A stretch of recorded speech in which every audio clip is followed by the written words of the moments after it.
Hi friends. जिंदगी में एक इंसान अपने मेहनत से कितना पैसा कमा सकता है। भारत में इसके सबसे बड़े उदाहरण है अंबानी और टाटा।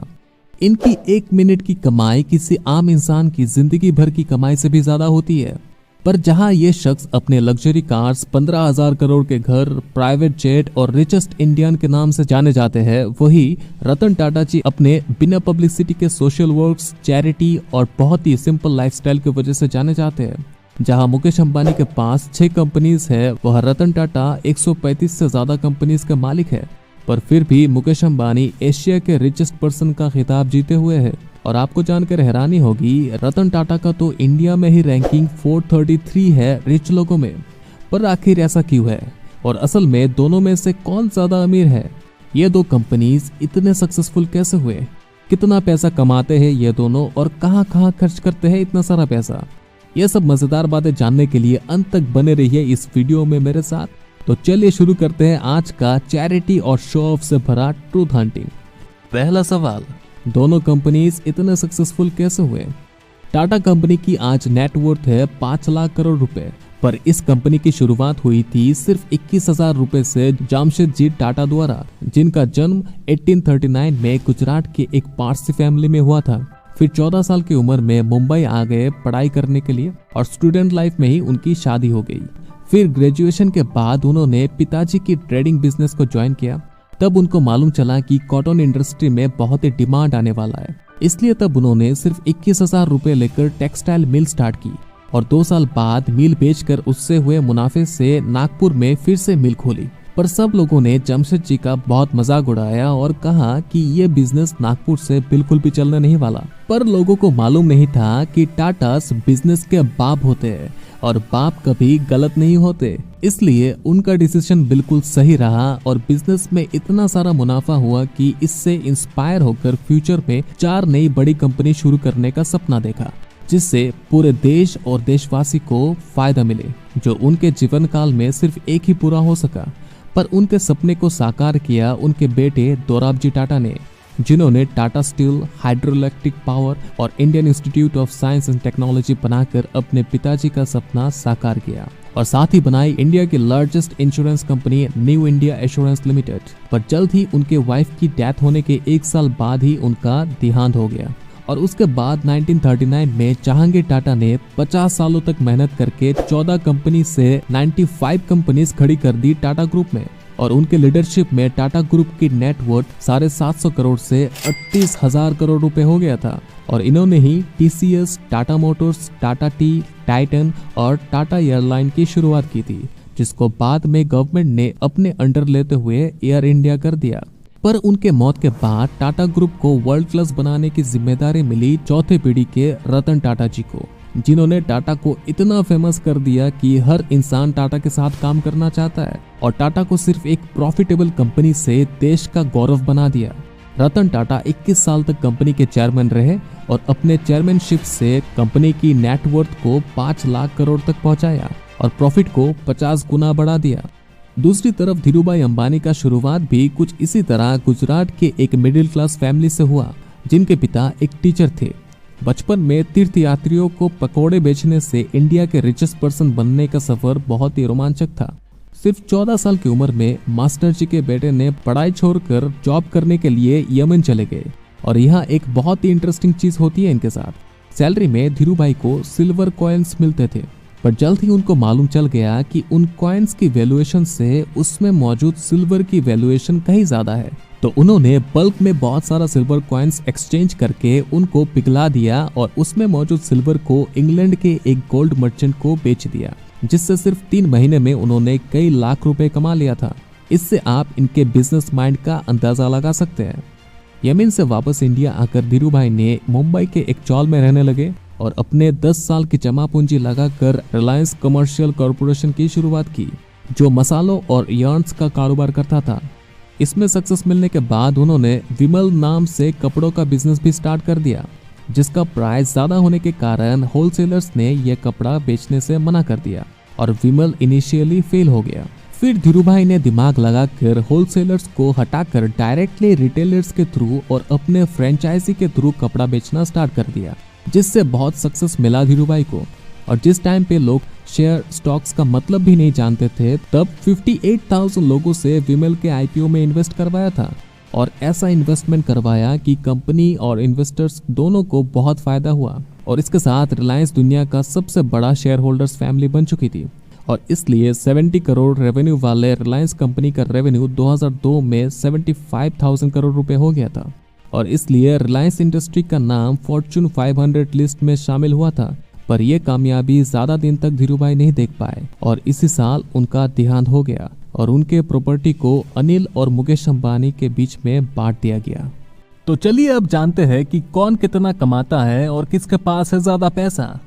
मुकेश अंबानी के पास कुल 6 कंपनी है, वही रतन टाटा के पास कुल 135 से ज्यादा कंपनीज है। और इसलिए 150 साल पुरानी टाटा ग्रुप की मार्केट कैपिटल हमेशा रिलायंस इंडस्ट्री से ज्यादा होती है, जो सिर्फ 50 साल पुरानी कंपनी है। पर फिर भी मुकेश अंबानी 7 लाख करोड़ नेटवर्थ के साथ एशिया के नंबर 1 रिच पर्सन है। और वही रतन टाटा जी इंडिया के रिचेस्ट पीपल के लिस्ट में टॉप 10 तो छोड़िए, टॉप 100 में भी नहीं आते। जी हाँ, रतन टाटा की वेल्थ 3,500 करोड़ होने के कारण इनकी रैंकिंग इंडिया में 433 है। पर आखिर क्यों? तो चलिए जानते हैं। मुकेश अंबानी के पास रिलायंस रिटेल, रिलायंस पेट्रोलियम, रिलायंस जियो जैसे 6 कंपनी है, जिन्हें एक साथ रिलायंस इंडस्ट्रीज कहा जाता है। और इसका 48% शेयर मुकेश अंबानी के पास है। इसलिए आधी कंपनी उनके होने के कारण कंपनी की आधी प्रॉफिट तो इनको ही मिलता है। दूसरी तरफ हमारे रतन टाटा जी 135 कंपनी से बनी टाटा ग्रुप की सिर्फ 0.8% शेयर के मालिक है, क्योंकि कंपनी की 66% शेयर कंपनी की ही अलग अलग ट्रस्ट जैसे sir Ratan Tata trust, sir Dorabji Tata trust, RD Tata trust, Tata education trust जैसे कई ट्रस्टों को डोनेट किया जाता है हर साल। मतलब रतन टाटा चाहते तो पुरखों से मिली कंपनी की 66% शेयर अपने नाम करके ना कि इंडिया के बल्कि दुनिया के रिचेस्ट पर्सन बन सकते थे। पर कंपनी की उसूलों को आगे बढ़ाते हुए उन्होंने कंपनी की 66% प्रॉफिट देश के जरूरतमंद लोगों को दान करना सही समझा। ऐसे महान इंसान है हमारे रतन टाटा जी।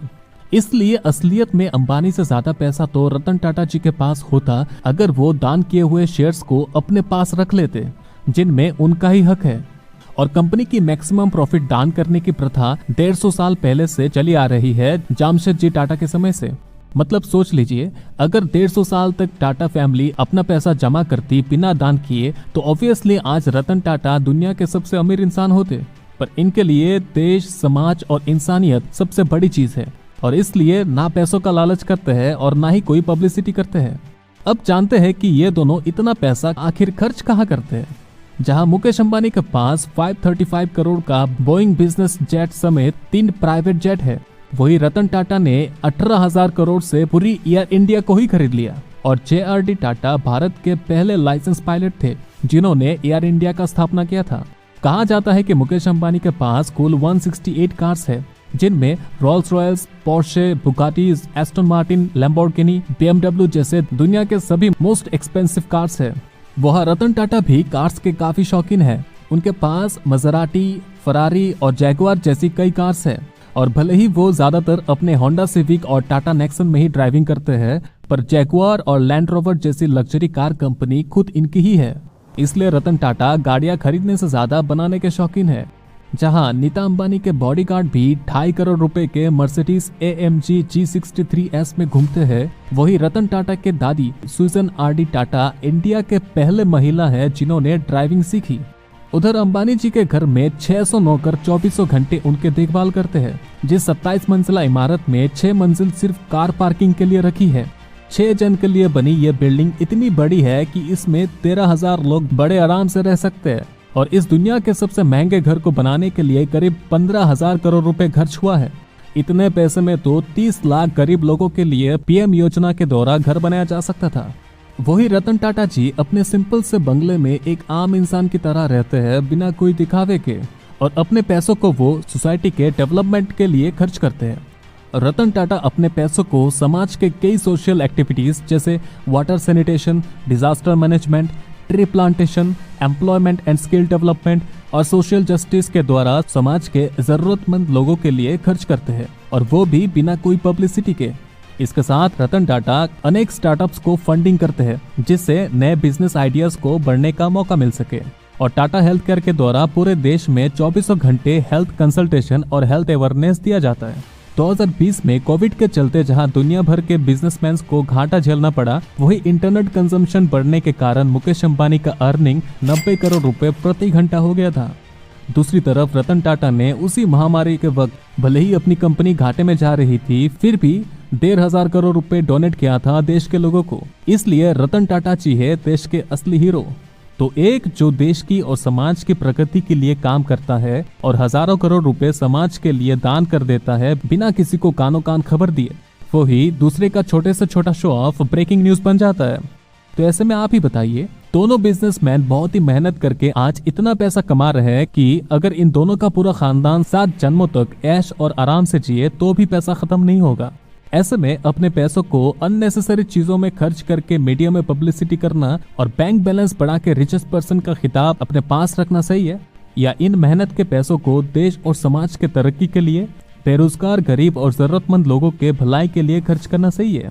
कमेंट सेक्शन में बताइए। आज के लिए बस इतना ही। वीडियो पसंद आया तो लाइक और शेयर करना बिल्कुल मत भूलिएगा। और हाँ, ऐसे ही मजेदार चीजें जानने के लिए सब्सक्राइब करिए हमारे चैनल को। Take care.